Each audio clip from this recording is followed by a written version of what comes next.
Pourquoi ma meilleure amie ne me parle plus? En tant qu'homme ou femme, vous vous êtes déjà demandé sûrement une fois pourquoi votre meilleure amie, qui était si proche de vous, a tout à coup pris les distances avec vous. Là, je parle de relations femme à femme ou alors la relation entre un homme et une femme qui sont amis. Qu'est-ce qui s'est passé? C'est le thème d'aujourd'hui. Alors, bonjour, bonsoir à toutes et à toutes et bienvenue sur ma chaîne qui s'appelle Expression des émotions. Je m'appelle Lily. Installez-vous bien parce que le thème, il y a beaucoup de choses à dire sur ce thème-là, quoi.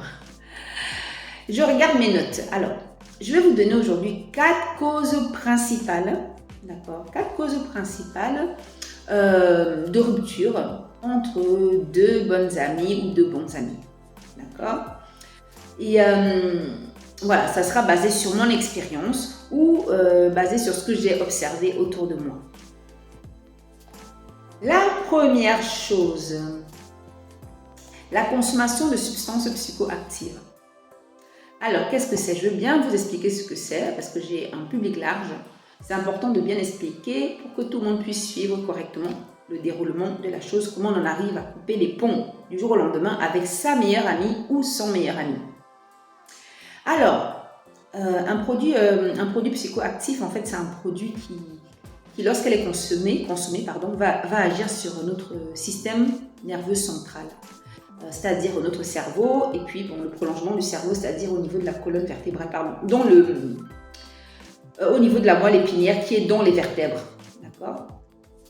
Donc, ce produit-là qui va agir donc, au niveau du cerveau et son prolongement, ça va modifier notre perception des choses, notre humeur, les sensations qu'on a, et puis l'état de conscience général, c'est-à-dire est-ce qu'on est plus ou moins endormi, dans le coma, plus ou moins éveillé.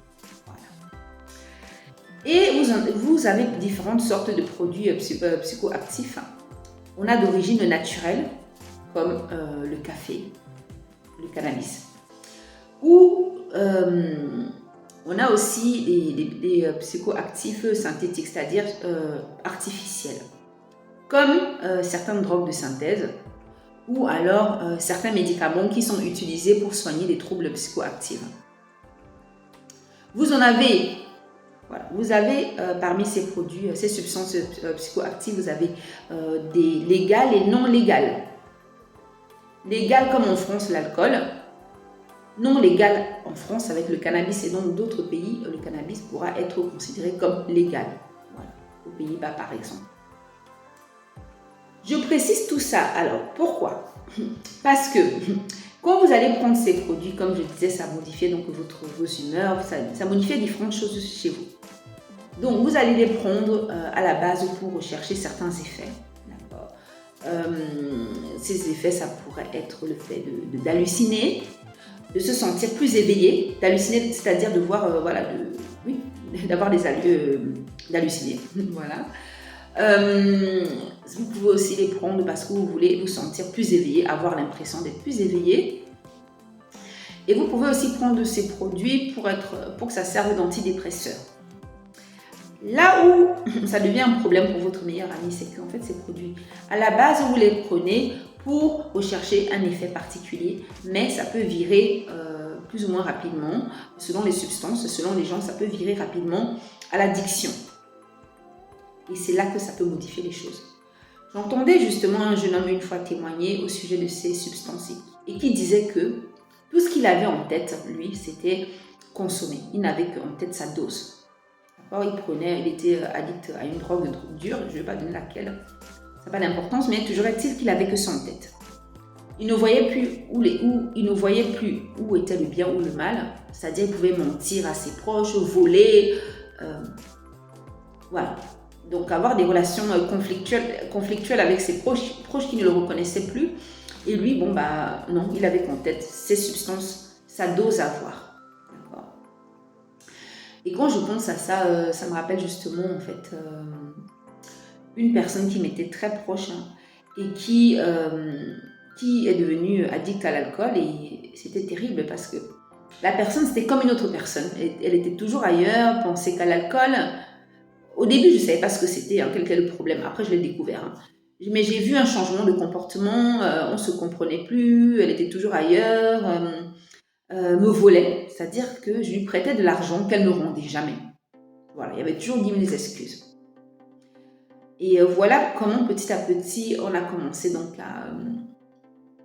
à perdre donc le contact. Aujourd'hui, on se parle quand même de temps en temps, mais c'est plus comme avant parce que tous ces comportements s'engendrent quand même un sentiment de trahison, quoi. Vous voyez?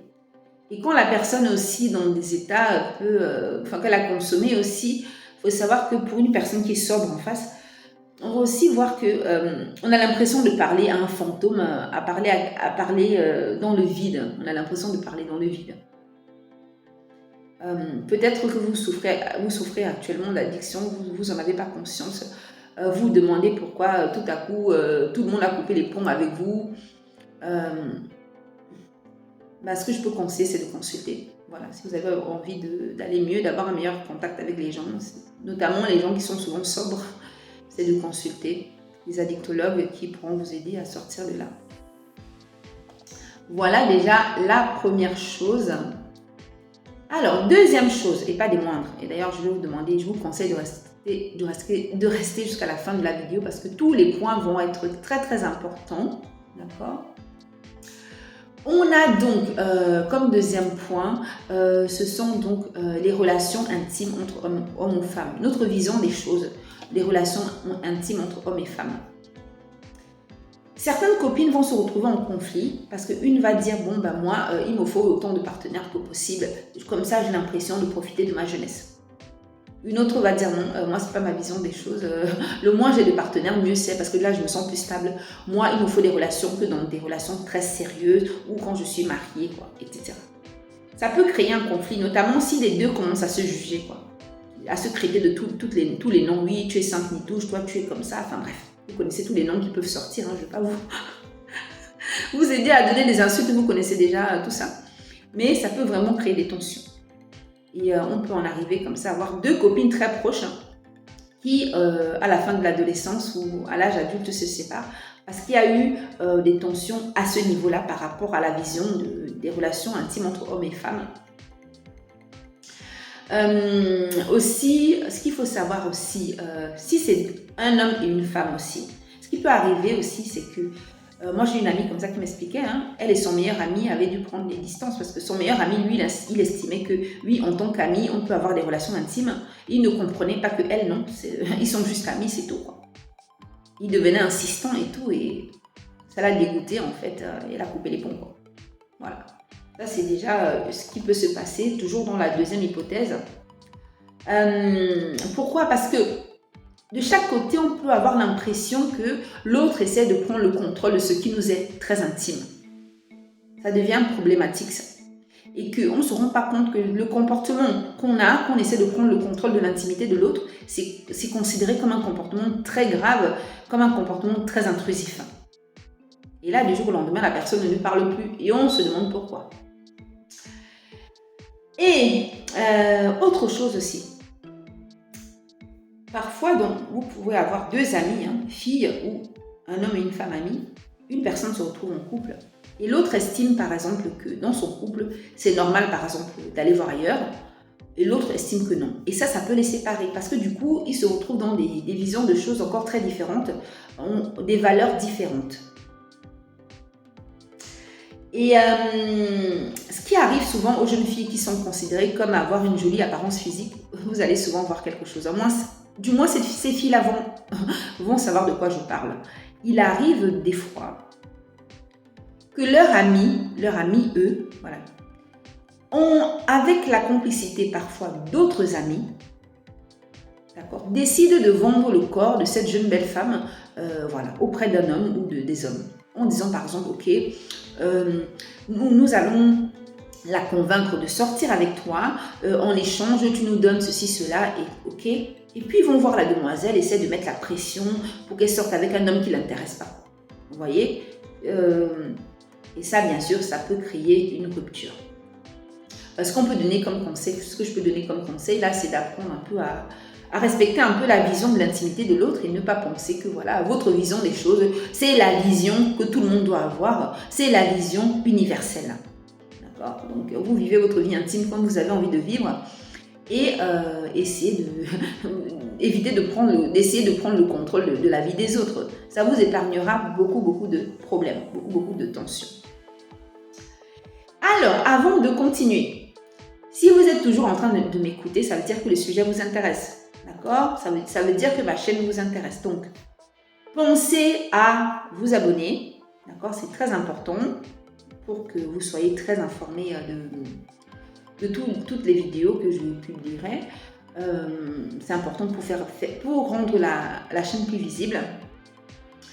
Pensez, n'oubliez pas s'il vous plaît à la fin de liker si vous avez aimé la vidéo, d'accord? Et de commenter, de donner un peu votre point de vue sur les différents points de vue, les 4 hypothèses que je vais donner qui sont toutes très importantes. Merci beaucoup d'avance de votre collaboration. Alors, on parle maintenant de la 3e chose qui peut séparer, qui a pu vous séparer de votre meilleur ami, jeune homme, jeune femme, ou homme d'âge mûr ou femme d'âge mûr. C'est le style de vie. C'est-à-dire qu'on grandit, d'autres vont faire de longues études, par exemple de fac de médecine, d'autres vont faire de courtes études, très courtes. Et là, déjà, on va voir 2 réalités déjà en parallèle. Une qui risque d'être très occupée avec les études, parce que fac de médecine dit beaucoup d'études, beaucoup de choses à étudier. Et l'autre peut être plus libre et se dire, mais pourquoi ma chère amie n'a plus autant de temps qu'avant, en fait, pour me voir, voyez? Et ça peut créer du coup des tensions, des malentendus. On a aussi le cas, au niveau du style de vie, on peut avoir le cas d'une amie qui décide de fonder une famille rapidement, de s'installer en couple. J'ai connu une amie comme ça d'ailleurs. J'étais étudiante à l'époque et elle a rapidement eu ses enfants vers l'âge de 20, vers 21, 22, c'est 23 ans. Et elle, en fait, elle s'était plainte une fois auprès de moi quand on s'était vu. Elle m'a dit, je comprends pas, tu vois, je vis en couple avec mon compagnon, on a 2 enfants maintenant et je sais pas, les gens ne viennent plus me voir, les gens ne me contactent plus, enfin, les gens ne cherchent plus à me voir. Et moi, je lui ai dit, mais on n'a pas envie de vous déranger. Et je lui ai dit, écoute, tu te rappelles la fois où on s'était vu, tu passais ton temps à regarder la montre, tu avais choisi toi-même l'heure et le jour de notre rendez-vous, puis tu étais là en train de regarder l'heure, de dire oui, faut pas que je rentre trop tard, etc. et tout machin, parce que mon compagnon peut-être que, enfin bref. Je lui ai dit, mais après ça, on n'a pas envie de refixer notre rendez-vous. On se dit, on va arrêter de l'embêter avec sa vie privée. Vous voyez, ces malentendus qui peuvent avoir lieu, qui peuvent avoir lieu, pardon. Parce que chacun a, on a des malentendus au niveau des attentes de chacun, voilà. Au niveau des pensées de chaque personne. Et ça peut du coup nous séparer si on ne pense pas à bien communiquer ensemble sur nos ressentis, sur nos attentes. Et j'ai aussi un autre exemple aussi par rapport à le changement de vie. Voilà, je vais parler des études, le fait de fonder une famille rapidement, d'avoir les enfants je ou pas. Voilà. Bref, on va prendre différents chemins. Voilà, il y en a une qui va par exemple aller à l'étranger, d'accord, va être moins présent dans le pays dans lequel elle voyait sa chère amie et du coup être moins disponible. Et sa chère amie pourrait se sentir un peu délaissée. Donc, toujours penser, je regarde mes notes, toujours penser à beaucoup communiquer ensemble quand vous pouvez pour limiter en fait le risque de se séparer comme ça, voilà, bêtement quoi. Voilà. 4e point, alors là je vais vous demander de rester très concentré parce que ce point il est très délicat et pourtant très important. Ça cause énormément de dégâts dans les amitiés. C'est la tierce personne qui est proche d'une des 2 personnes. La tierce personne. Alors, je vais vous expliquer. Déjà, il y a des gens, comment dire, vous pouvez, vous, dans votre vie, vous, avoir votre meilleure amie. Admettons, Julie peut avoir une meilleure amie qui s'appelle Nathalie. Il se trouve que Julie a rencontré d'autres amis en cours de danse et Et il se trouve que la meilleure amie de Julie, elle a rencontré donc en cours de natation. Voilà. Et ce qu'on peut avoir envie de faire, qui vire parfois au drame, c'est qu'on se dit, bon, bah, j'adore les deux personnes, on va se voir ensemble de temps en temps. Pas le cas où vous organisez un anniversaire, une fête particulière. C'est vraiment le cas où on se dit, bon, j'aime beaucoup les deux personnes, je vais faire en sorte qu'on se voit souvent. Je pense que plusieurs d'entre vous ont déjà expérimenté ça. C'est qu'en cas de conflit entre les deux personnes, vous retrouvez dans un conflit de loyauté et vous pouvez perdre soit les deux copines, soit une des deux copines. Voilà, la tierce personne déjà, voici un exemple concret déjà. D'accord. Là où Julie, en fait, et Nathalie ne se comprennent plus. Julie et Nathalie se voient, et Julie a décidé d'emmener une autre copine d'une autre activité et puis ça devient compliqué. Autre chose aussi, je peux vous donner comme exemple, toujours dans le même cas. Au cas où, admettons, Julie est en couple. D'accord? Il y a son amie, Nathalie. D'accord.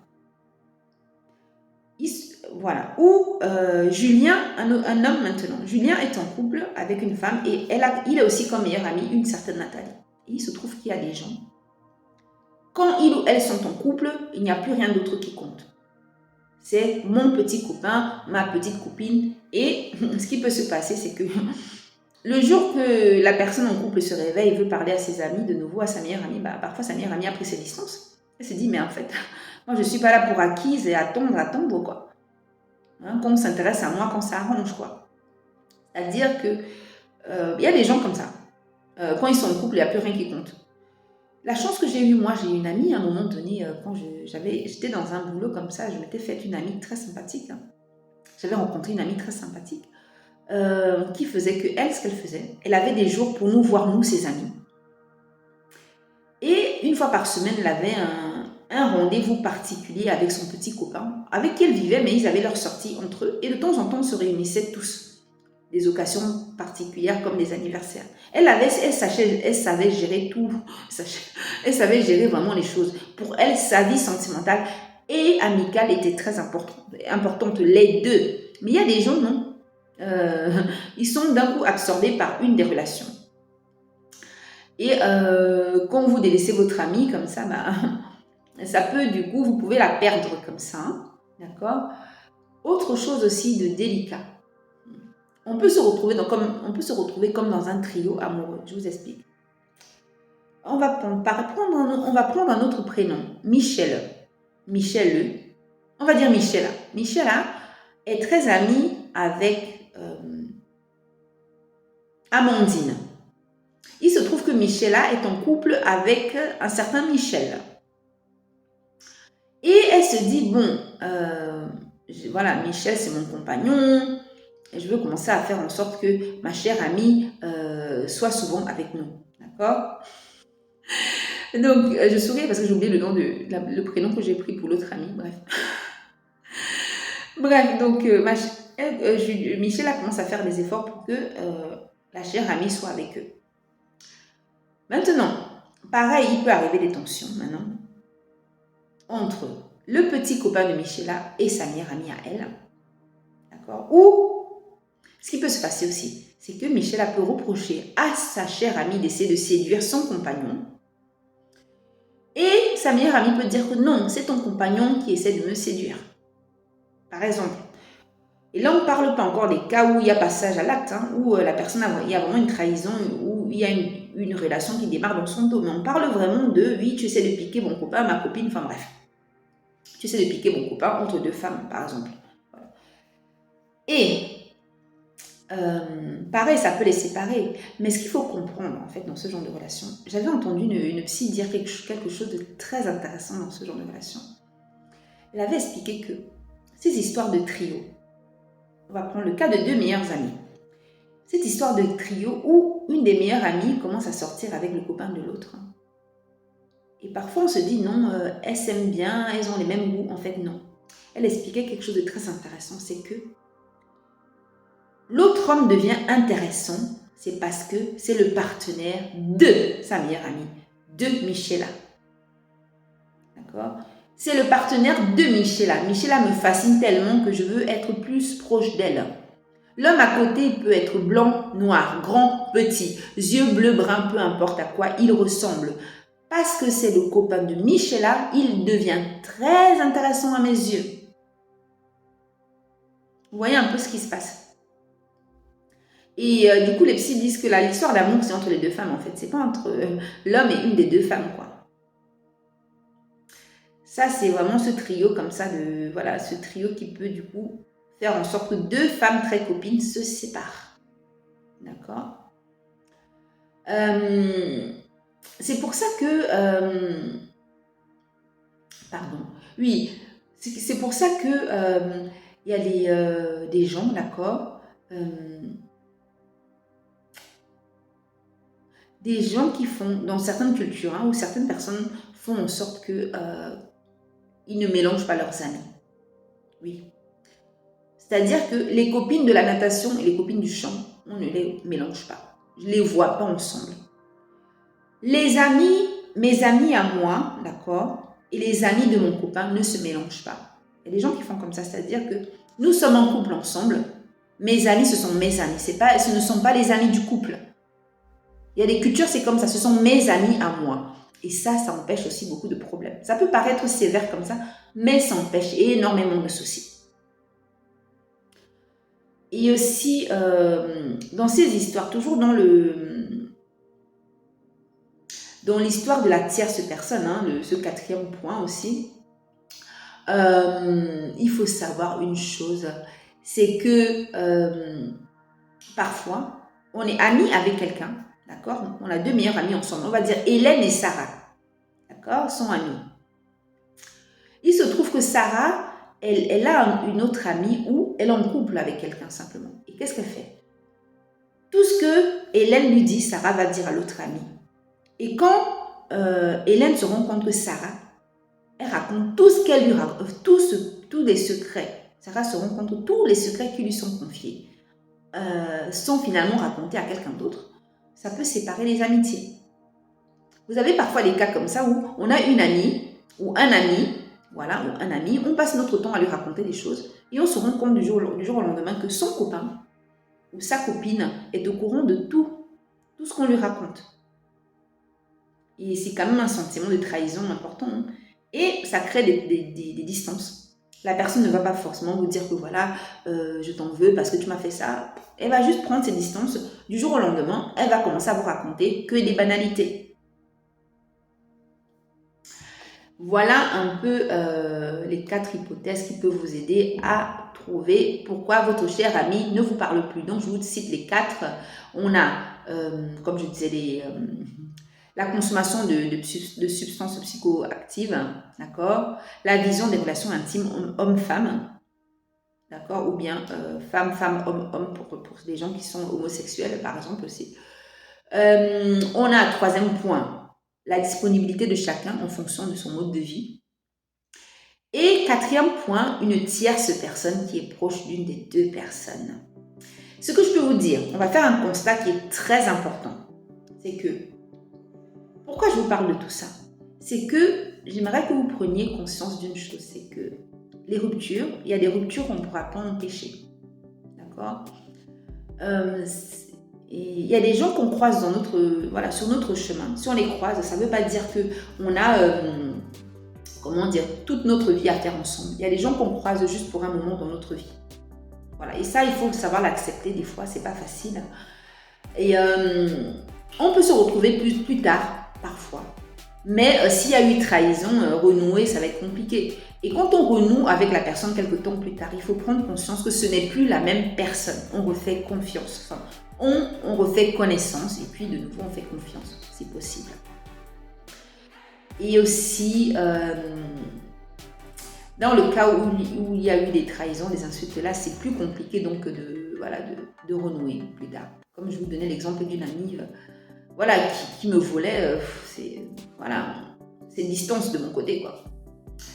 Merci beaucoup de votre attention et je vous dis à très vite.